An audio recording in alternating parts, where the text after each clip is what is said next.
नमस्कार दोस्तों, आप सभी का स्वागत है हमारे चैनल पर। आज हम आपको एक ऐसी खूबसूरत अदाकारा के विषय में बताने जा रहे हैं जिन्होंने अपना फिल्मों से राजनीति तक का सफ़र बहुत अच्छा और बेहद खास तरह से जिया है। लेकिन उनके निजी जीवन में उन्होंने बहुत सी कठिनाइयों का सामना भी किया है।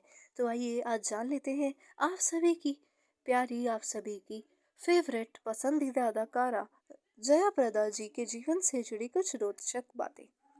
तो शुरू कीजिए।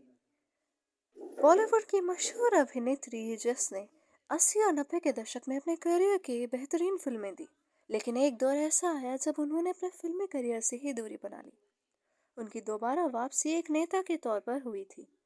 फिल्मी कहानी की तरह ही है इस अभिनेत्री की असल जिंदगी की। रोमांस, एक्शन, ड्रामा से भरपूर रही जिंदगी। ये कहानी है खूबसूरत अदाकारा और राजनेता जया प्रदा जी की।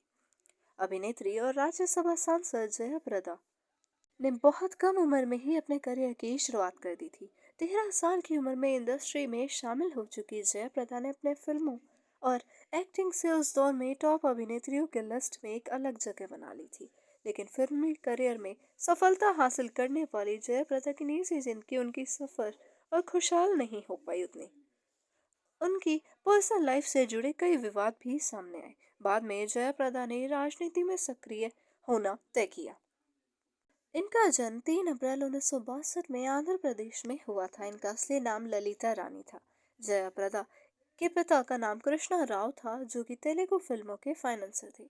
जब जया प्रदा 13 साल की थी तो उन्होंने अपने स्कूल के वार्षिक कार्यक्रम में एक डांस परफॉर्म किया था।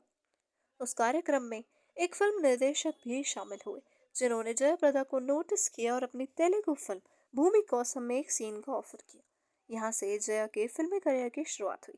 उन्होंने भूमि कौसम फिल्म में 3 मिनट का डांसिंग सीन किया था, जिसके लिए उन्हें उस दिनों मात्र 10 रुपए मिले थे। उनका फिल्मी करियर 80-90 के दशक में काफी बुलंदियों पर रहा। जयप्रदा ने 200 से भी ज्यादा फिल्मों में काम किया।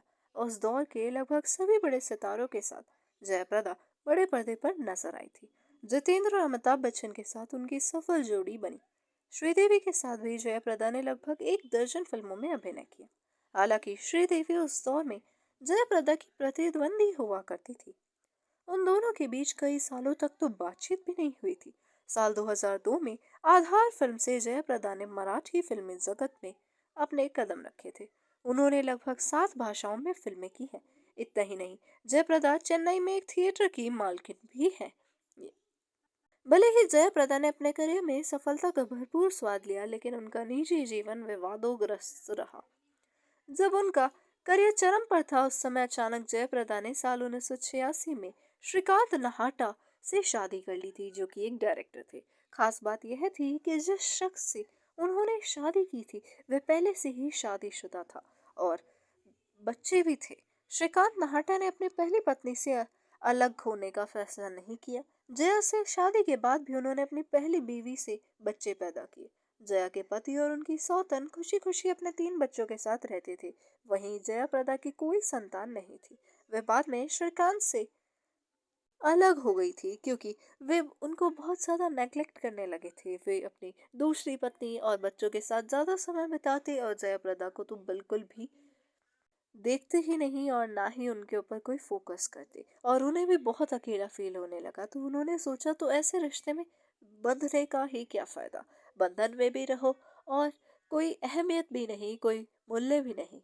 1994 में जयप्रदा एन टी रामाराव के कहने पर तेलुगु देशम पार्टी में शामिल हो गई थी। हालांकि साल 2000 में जयप्रदा ने तेदेपा छोड़ दी और समाजवादी पार्टी ज्वाइन कर ली थी। कहा जाता है कि सपा में जयप्रदा को लाने का श्रेय अमर सिंह को जाता है।